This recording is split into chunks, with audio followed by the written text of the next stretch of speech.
Hi, welcome to HIP, your home improvement podcast by Lima Kitchens. This podcast explores topics to do with home renovations, updates, and kitchen design.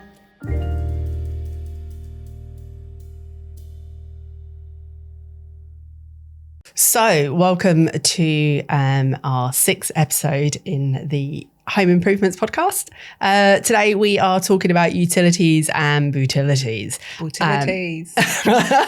Sorry, such a child. Great new word in the last 5 years, I think. Which comes from the word boots.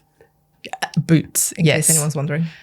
Boot room / utility, because a lot of people have needs around both areas, but do not have the space. Yeah. So really just want to talk about how to identify if you need these rooms, what you need them to kind of do in terms of function, and how to get them into existing spaces potentially, or if you should be considering them with extension. So I think there's quite a lot to unravel there.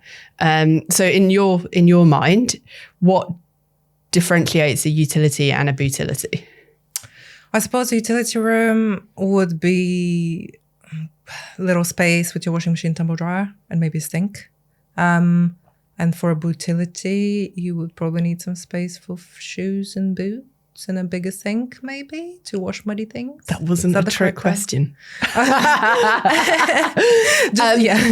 I think that's general kind of overview of what most people think.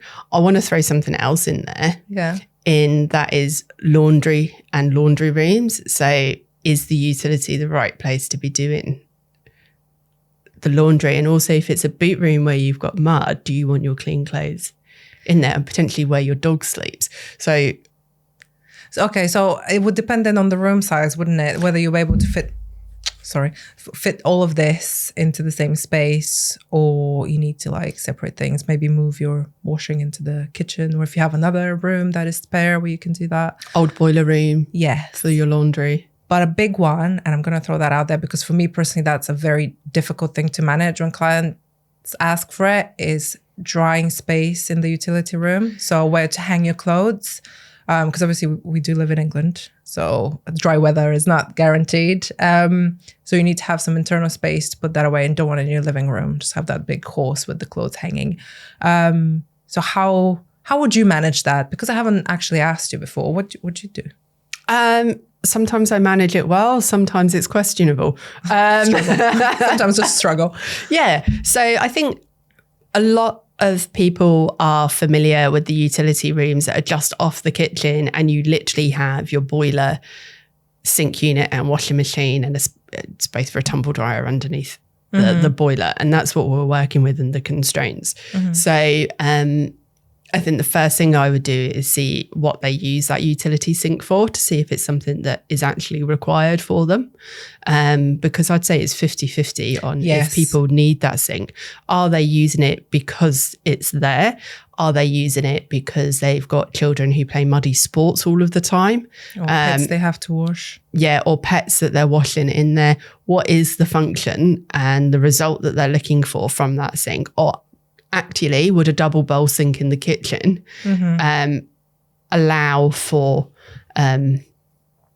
some of those needs to be fulfilled in that area and be more flexible and versatile within the kitchen? So I think that's the first thing I would look at. I would then start considering the other things. So the fact that they're probably going to want their broom and their hoover in there, potentially a charger in there as well.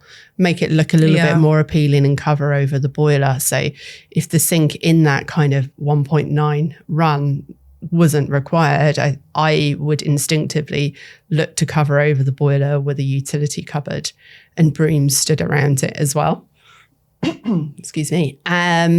And then look at stacking a washing machine and tumble dryer. And I know that I often speak about sustainability, and I know that tumble dryers are not sustainable. I know that they are also not great for clothes, but as you say, we do live in the UK and sometimes we just need stuff dry. Yeah. And then that clothes horse does become a bit more difficult. So I would then start exploring, see if there were other areas that we could relocate that to. So maybe a small used office or, as I say, a boiler cupboard, to try to move that out of that area to provide more ground floor and versatile function, and then move that to another area of the house where you're perhaps able to leave the laundry out hanging without it interfering in daily life, or when visitors come along, you're not thinking, oh, I've just got to go and remove my knickers from the radiator. Yes. If you're the kind of person that cares, obviously. Yeah. But okay, so a few things I want to add to this. One is back home in the country I'm from, we used to use one of these horses for drying clothes inside the apartment, and I never thought that to be a problem. However, since moving into the UK, one thing struck me, and that is how quickly things get moldy on the worktop. So I was so used to like slicing up a lemon and putting the other half on the worktop, and that can just sit like for a week or two. Here, it gets moldy within like a couple of days, and that tells me that there's so many spores in the air. So any damp condition could potentially be an immediate like inflammation of mold, or I think it has a lot to do with the humidity. So yeah, extraction, if you're going to have the, if you're going to air dry your clothes, extraction needs to be good within that room. So yeah, you need to really think about, before you plan it in, where you're going to be drying your clothes, if you are going to be drying them inside. And if it is a spare office or another room, as you just suggested, which is fantastic. If you have that space, brilliant. Make sure you have the ventilation there. 100%, like double up on it if you can, to make sure that things remain dry. So there are extractors, a little bit like you see in bathrooms, you know, those really noisy things that are annoying that no one ever uses. I use them. You do.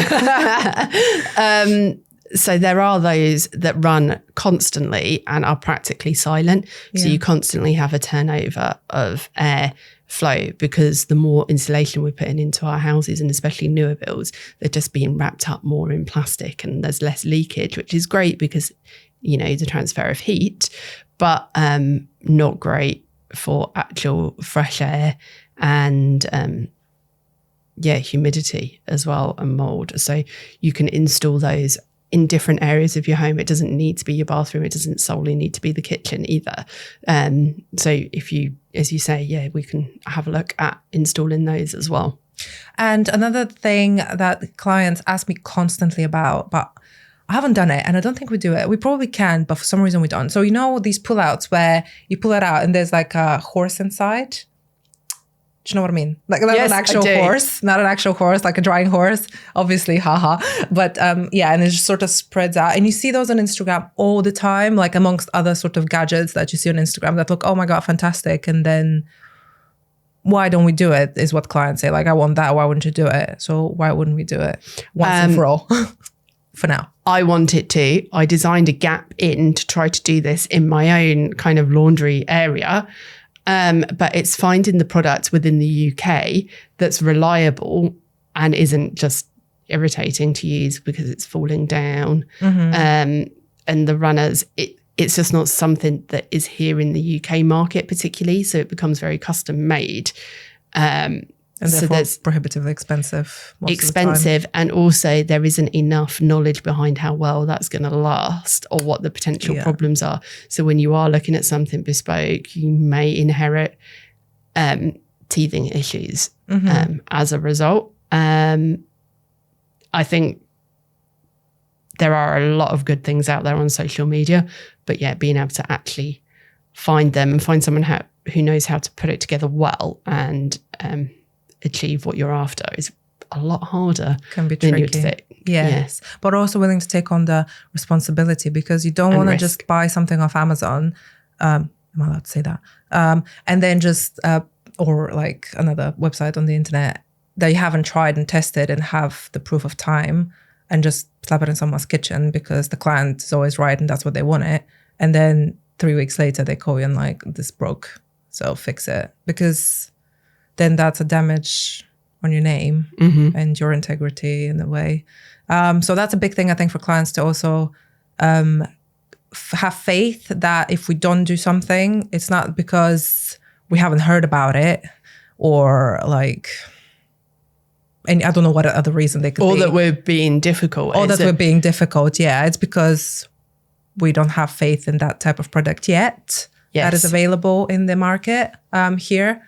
And if we could, we would, because why wouldn't you want to give the client what they want? That's what we're here for. But we are limited by the supply, I suppose. The availability of the product and the skill of the people. Yeah. Not that we haven't got skilled people, but those skills to achieve that particular thing. If it's custom made. Yeah. So just getting that balance. Yeah. And as a company where we do offer warranties on our installation, we need to be confident in that product. We're not just going to come along, do it as a carpenter and clear off. Yeah. Hold our hands up. Well, did my best. Did what you asked. We want to be able to back that up. Yeah, exactly. So that's a big part of it as well. What is, like, would you say, a funky thing you've put in a Bootility room? What's your favorite sort of cool thing to put in there? Well, we have a ponder. I think a dog bath is like quite a funny thing.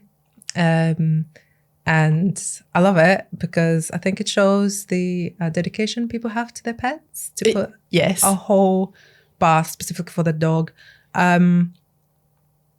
But also it can be quite a useful thing because it's more accessible, easier to use. Your dog doesn't have to go all the way to the bathroom to go into the bath, but it pours everywhere. Or you don't have to lift your golden retriever into the utility sink and sort of try and wipe their paws. So that can be quite a nifty addition. Yes, indeed. Room. And we've done a few of those. We've done a few of those in different ways. So you can get like Belfast sink dog baths that you can put in. Yeah. We've made them out of stone worktop. We've made them out of tiles. You can get steel. You can use shower tray bottoms and build up around it. There's all sorts of different things you can do around that as well. And having it next to a back door does mean that it's not going through the house.